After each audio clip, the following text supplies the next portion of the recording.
Hello, Amber. How are you? I'm good. I'm good. Thank you. How are you doing? I'm doing good too, and thank you very much for this opportunity to interview you. Thank you. I'm grateful. Always happy for the opportunity to share with Yeah, our colleagues and our profession. yeah. So, friends, we have Amber Rose here. She's author, board certified clinical hypnotherapist, and emotional intelligence trainer and coach. She's a client directed change expert who is work encompasses individuals, teams, and organizations. Her work is focused on improving communication and behavior changes that support cohesive relationships, which improve outcomes and overall well being. Amber is a facilitator of change using integrative modalities and processes such as clinical hypnotherapy and emotional intelligence development. Amber is also a global presenter, trainer, and instructor on clinical hypnosis and emotional intelligence. In addition, she is an expert at delivering presentations and demonstrations on the power of suggestion directed at helping people change negative and limiting behaviors. Amber has done extensive and advanced training with leaders in the area of clinical hypnotherapy, emotional intelligence, and neuro linguistic programming. Amber is the founder of Maine Hypnosis Center and has a private practice spanning 15 years. So that's Amber for us. And I'm not going to read her credentials, it's huge, so I'll make it available, friends. You can read there. So, Amber, my first question for this interview is: how did you get into hypnotherapy? Completely by accident. Actually, so I love to Yeah, hear yeah. this. So the funny thing is I have a well, life is so strange sometimes. I have a background in corporate sales, Mhm. and the first hypnotist I ever saw, and you may have heard of him, because he's an international speaker, keynote speaker. His name's Anthony Gailey. Have you ever heard of Anthony? No, no, Amber. Yeah, so he actually was hired to speak at a national sales meeting I was at, and he's a Okay, hypnotist. okay. And I had never seen a hypnotist before, and really, I don't think I was even aware of the profession. And so I was at a corporate sales meeting, and this man got up on stage, and I was pretty blown away by his presentation. And the power of the mind with regard to setting goals and things that we want to achieve. This was in early 2000, and then I kind of walked away and hadn't thought a whole lot about it. And then I just bumped into a friend of mine that was studying hypnosis, and it came up in conversation. And although I had seen a corporate speaker that kind of did a performance, I had no knowledge of the other aspects of the clinical part of it, for Okay. private practice. And as I was speaking with her, I was so fascinated. Like, it was literally like my calling just dropped in front of me, and I felt such a connection. I immediately, I asked her lots of questions, but then when I got home, I did a bunch of research. And because at the time I was traveling a lot, I hired someone privately to train with, and Okay. trained pretty extensively for a period of months. And then after that was completed, I found an office, and I rented a space with no clients. That's how Okay. it was like, I'm doing this. Yeah. And that's how it started. And from there, it's, I just immersed myself in the world of hypnosis. I did continue my corporate sales for a while, but that really, really was like it was a springboard into opening up my world of hypnosis. Okay. Okay. So, how did emotional intelligence came into the picture along with the flow of hypnotherapy practice? So when I was in the corporate world, I was working in a lot of medical environments, and I was observing a lot of teams and the dynamics of the team's communication. And before I stumbled onto emotional intelligence, I knew hypnosis would be so helpful. And so I would talk about it a lot. But what I was seeing, I was seeing so many people that had communication breakdowns and they were really suffering as a result of it.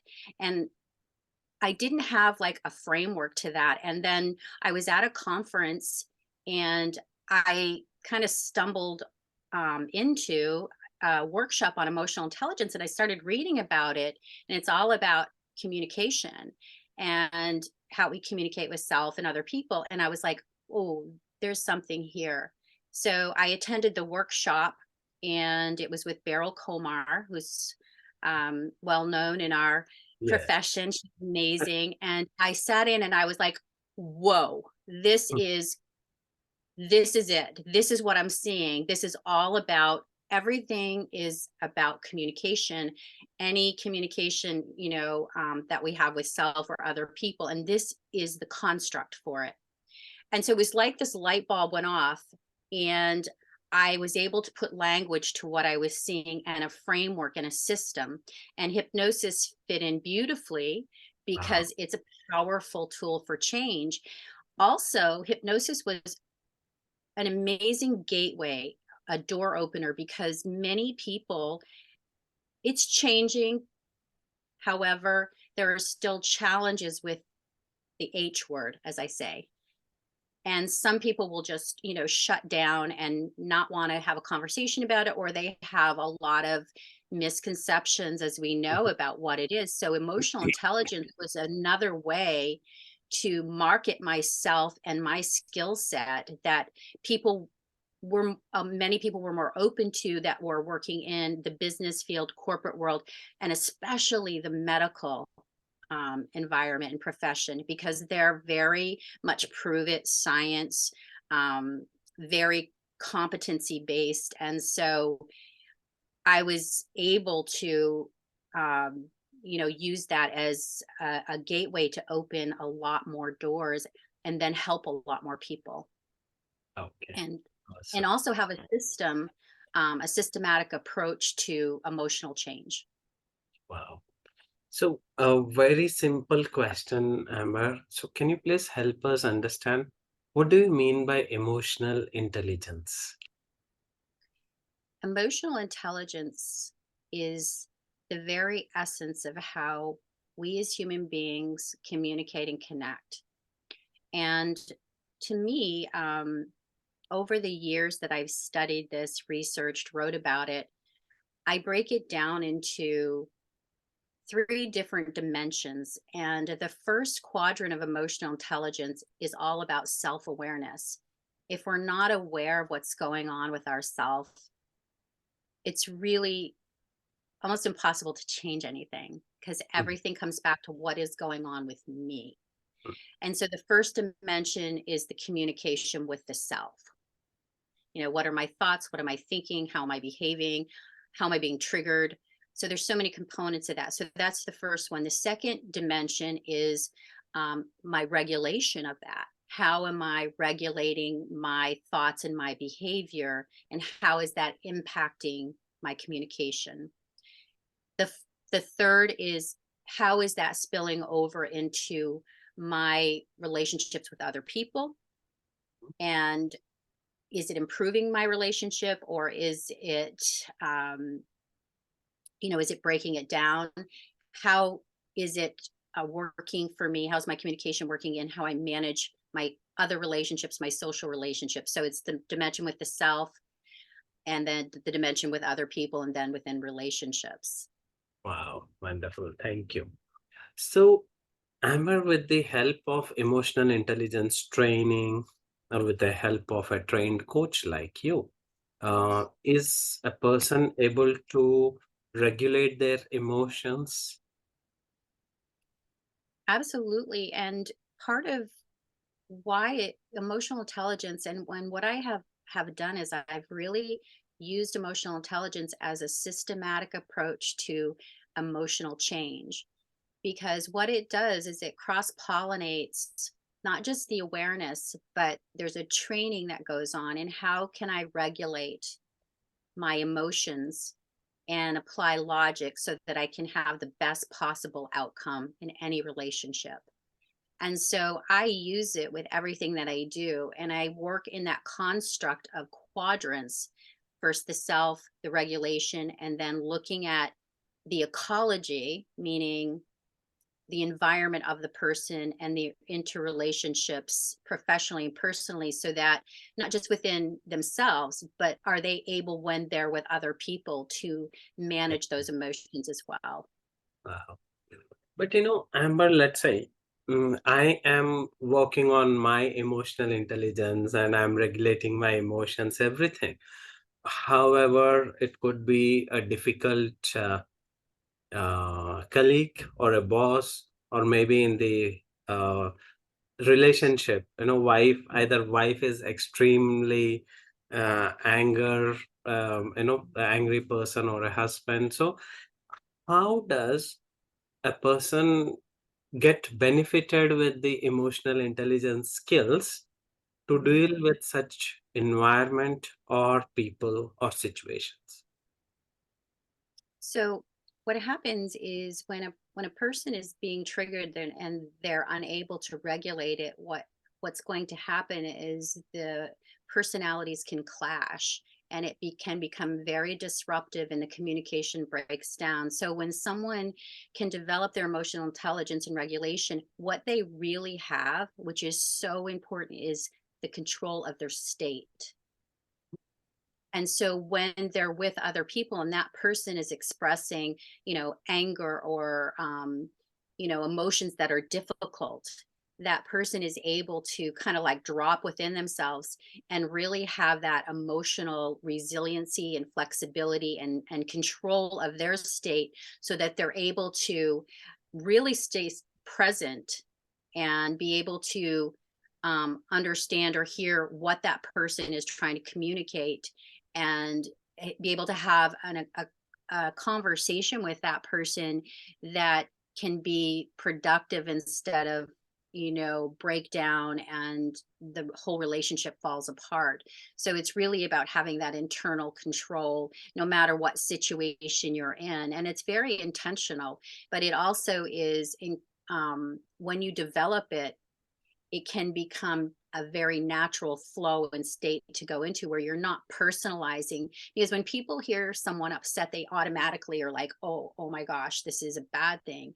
And it doesn't have to be. If the person feels pretty solid within themselves and their ability to regulate and okay with themselves, then they're able to have a sense of just solidarity within themselves and within that awareness and regulation, so that they're able to better communicate in that dialogue. That's awesome. So how do you differentiate controlling the emotions and regulating the emotions, Amber? So I think that it's kind of one and the same. It's first developing the awareness of self, and what the things are that you personally get triggered with, what you find upsets you, what types of situations, what type of environments, what you fear, um, how you just feel about yourself, your sense of confidence, of self-esteem, of worthiness.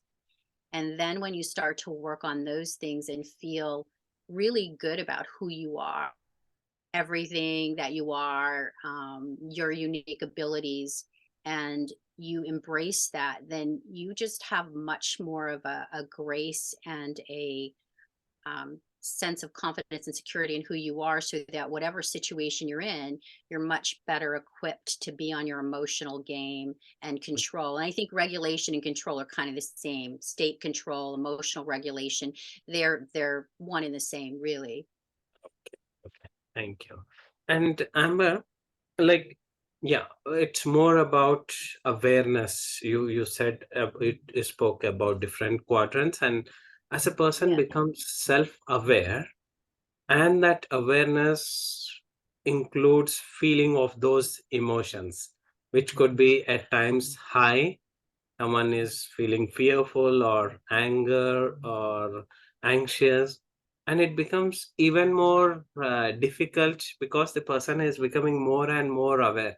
So does Mhm. emotional intelligence help a person to be ability to build the ability of awareness and to be able to process their thoughts and emotions at the same time? Yes, absolutely. Because what happens is when you start to practice emotional awareness and you're very intentional, Mhm. you start to notice when you're feeling like grabbed in some way or triggered in some way. So you start to notice it. You start to feel the change in your body. And between that, there's a space that you have an opportunity to choose, Mhm. to choose how to respond. And so when you're like aware, oh, I'm starting to get tense, I'm starting to feel nervous, I'm starting to get angry. It's like, wait a minute, hold on. And then it's like, what do I want to do with this? And so so people, you have a choice. We have a choice of like, how are we going to respond in that moment? And how am I going to regulate this emotion? Yeah. Depending on where they are. And so I'm noticing it. And right now I'm with a colleague. So I have to be able to regulate this in a professional way. Rather than it could be very different in how I choose to respond and regulate that if I'm with someone that I'm safer with. So it's that space between noticing what's changing, like I'm noticing the grab, I'm noticing the trigger, and okay, what can I do in this moment to empower myself between the gap of response and Oh, wow. feeling? There's a Oh, space to choose. And it could be as simple as taking a pause. It could be as simple as, a quick exercise in breathing technique to calm yourself down. It could be a quick just, okay, I'm aware of it. Am I going to calm myself down? I'm okay right here. And just having that ability to be able to manage that state. There's also science that supports that um, when we're operating in a calmer state, we're operating in a higher region of the brain. And when we get triggered by stress or something that's upsetting, what happens is the ability for our brain to function cognitively in relationships, to reason, to make good decisions, focus starts to decline. okay. And actually, it declines to the point of, if we're not managing it, intercepting that, like taking a moment to notice and then intentionally respond, what happens is the emotions start to take over. The ability for us to be reasonable, focus, and have a healthy response in a relationship further declines. It gets much harder to do that. And so the emotions take over. They're running the show. We're not in control. There's nothing logical about it. And then, if you've ever witnessed or had or experienced like a full blown like anxiety or panic attack, it's very like there's no reasoning. The Ah, emotions are totally running the show. There's no true. logic.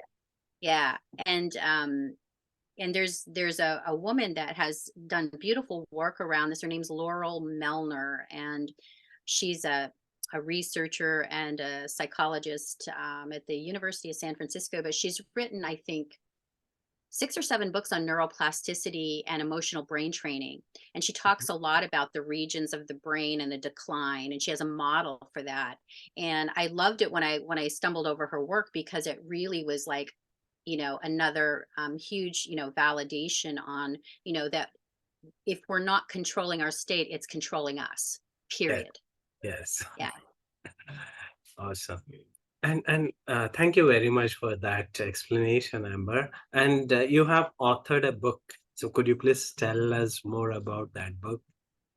Yeah, so I've been wanting to write a book for a while, and it was actually my COVID project. I had, parts and pieces of it, and Okay. it was a great opportunity to really sit down and put this piece of work together. I wrote it. It's really a culmination of my observations of all my years in the corporate field and witnessing hundreds of teams and points of transitions of care in the medical field on breakdown in communication and the incredible suffering of people and how important effective communication is in any area of our life, personal and professional. Um, but I wrote it specifically geared towards the business world because Okay. what I found happens a lot is people get promoted. It's have you heard of the Peter Principle? No. So the Peter Principle is a concept of someone being promoted to their level of incompetence. So Okay. what that means is that someone is really good at what they do, great at it, and they get promoted. And then when they get promoted, all of a sudden they have people that they're supposed to lead and manage, that they have no training whatsoever in that, no emotional intelligence development. And then what happens as a result of that is they have no idea. And so the communication of the team, of the, um, the morale of the team, the engagement of the team is totally disrupted. And so I wrote it geared towards emotional intelligence and leadership and management for emotional health and well-being. Okay. Okay. So can we have a glimpse of your book? Yes, yeah, Yeah, it's right so that here. It's behavior set. yes, yeah, the hard case for soft skills, and it's all about. It's a pretty quick read, but really about the research on uh, how beneficial it is to develop emotional intelligence in the workplace and the importance of leadership and management in the workplace and how it really deepens rapport and trust as well as civility in the workplace, people being kind to each other, models behavior excellence and how to do that. And I have like steps in there that show how would you incorporate this. And it also transcends into people's personal life because most people have to work a job and they have to work with people and they have to establish these relationships, and if there's disruption and incivility, that stress all day long is taken home, and then it spills over into personal life and people feel trapped, and then as a result of this they have a lot of emotional suffering that's going on, and that just spills over into all areas of their world. So Okay. that's one of the reasons that I wrote the book. Unfortunately, in my career, I saw way more teams that were what I would call dysfunctional in their communication rather than functional teams. And I was always curious what made the difference in teams that were higher functioning. And it was that ability to really foster and nurture healthy communication in the workplace and have leaders that also, kind of walked that talk as well. And so that was a really important for me, especially also not just in corporate, but in medical, because the people that are in the medical profession that are caring for people, if they're not paying attention, if they're stressed out, if they're unhappy, then there's a lot of missed opportunity with patients. There's a lot of error in care. There's a lot of like readmittances. So that's a whole other, dimension. So that's that was why I wrote that book and felt it Wonderful, important. wonderful. And I think we need lot of this type of books so that at one place we get everything that we need to know. Mm. Because instead of searching everywhere, like one book from the experienced trainers and experts like you, it really helps this. And Amber, what do you feel that if a hypnotherapist gets trained in the emotional intelligence tools and techniques as well, how do you think it can add on value to their practice? So one of the things as so I was this year I'm talking and presenting about this at Hypno Thoughts Live in Las Vegas. And one of the really important messages that this embodies is that within what we do as a hypnotist, and we have a niche and we have a very powerful tool. And a lot of times in our profession, there's a lot of conversation about how we can affect change, and we can do it really quickly, like in a session. However, what I find is that we have a lot of tools and protocols, and at the same time, there's no system to it. There's not a system that actually is based and entrenched in best practices in safety.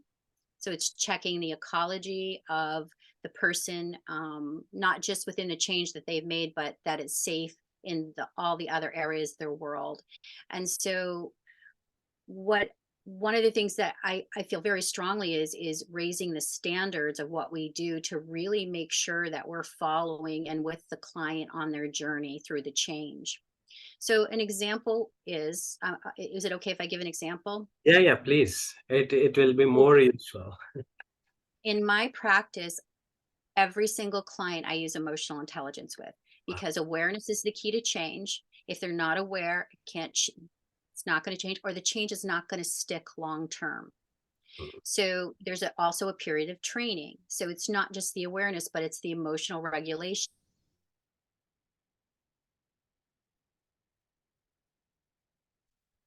Example would be Yeah. So an example of why this is important is because emotional intelligence has a construct where we can drop our hypnosis skills in and any other skills that we have into a systematic approach for emotional change that actually checks to make sure that the change, for one, is sticking, that it's long term, and that the person is safe in all their environments.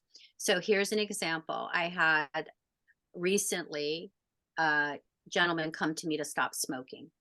Mhm. Now, he stopped smoking in the first session. Wow. Great. However, Mhm. was he okay in his world with this? So I always follow up, even if the person has stop smoking, something like stop smoking. And when I followed up with him, he had stopped smoking, but he was having a lot of really difficult emotions that came up. He was really angry, Okay. super, super angry. And so I had him come back in for a follow-up session, and we really didn't do anything about talk about the cigarettes, but we talked about the emotion that came up for him. Mhm. And what I found out in the session was really important. um, his anger was so volatile that he was having a hard time dealing with it, and it was spilling over into his relationship with his fiance. And when we talked about the anger, he said, I've given up everything. That was the last thing. And I said, Okay. okay, let's talk more about that. So what it came down to was, it was a very deep behavior that was associated with his parents when he was little, and they would actually burn him with cigarettes. Yes. So this is one. I've been doing this 15 years, and as emotions drop off, something else comes up. And that's why it's so important to have a system of safety. Had I not followed up with him and had a system, and how to work with him, that wouldn't have left him in a very good place, safety wise. And also, is spilling over into the change was spilling over into a negative way into his relationship with his fiance. So we did that another session, and we were able to really effectively address that. And then also, on top of that, do some additional healing work so that he felt really good about the change, and that he was safe in that change, and that change was measurable and sustainable. Wow. So It, yeah, it, he came and stopped in a session. Many people think, hey, I did my job. yeah. However, there's great responsibility in what we do, because all we're dealing with is emotions. Emotions drive everything, everything. And when people come to us, sometimes, it's a last resort. They're very, very desperate. They've been suffering, they've exhausted other options, and they're feeling like this is my last hope, because hypnosis is such a niche. And so there's great responsibility. And I think that it's really important not to get caught up in how effective, because it is effective, but also to make sure that we're being very careful and mindful and intentional. And a system and a structure is so important to that whole client journey for safety and something that's reliable and knowing that you're really doing your due diligence in our profession on all of those different quadrants for the client. It makes so much sense now. It's not just the person wants to quit smoking and he has quit smoking. First of all, why did he start smoking? Hmm. Maybe as a coping mechanism. So adding of emotional intelligence makes uh, the picture more complete, I feel, like filling the missing Yeah, blocks. Thank you very much for that example. you're welcome. And smoking was the behavior, but Yeah. it's the emotion. No matter what someone's coming for, we're addressing the emotion, whether it's weight or it's a fear or phobia or grief. We're addressing the emotion. The behaviors, the byproduct, the symptoms. So, keeping that in mind to have like a systematic approach where, we're really in that dance, we're really in that journey with the client in such a compassionate, mindful, intentional way with them. Awesome. That makes sense. Thank you very much, Amber, for your time. And it was wonderful because emotional intelligence is something which is to be taught from the very young age, is what I feel. So that Mm. it really becomes part of our life as we grow up. Absolutely. And so it's often a part that's neglected because if you reverse engineer emotions and you go back, we learn from the people that took care of us. And so many times if that person is showing up and isn't regulating emotions or tending to emotions in a healthy way, we're being taught how to show up, how to act, how to respond, what's appropriate, what's not appropriate, even who we're allowed to be in the world. Yeah. And so it's an intricate part of our human development. And if that can be affected at a very early age, well, what a different world it would be that we would live Yes, in. exactly. Like most of the environments, at least where I grew, we were always made to feel ashamed of our anger or any other emotions, and we didn't know how to regulate it, and that kind of creates the internal conflict. So emotional intelligence introduced at very young age really helps us to regulate the emotions. Thank you. And Amber, one more last question, like people who are interested, like it could be coaches, therapists, of any sort, hypnotherapy or any kind, or whoever is interested to learn emotional intelligence from you, like is could you please give a bit basic idea about what kind of trainings are available?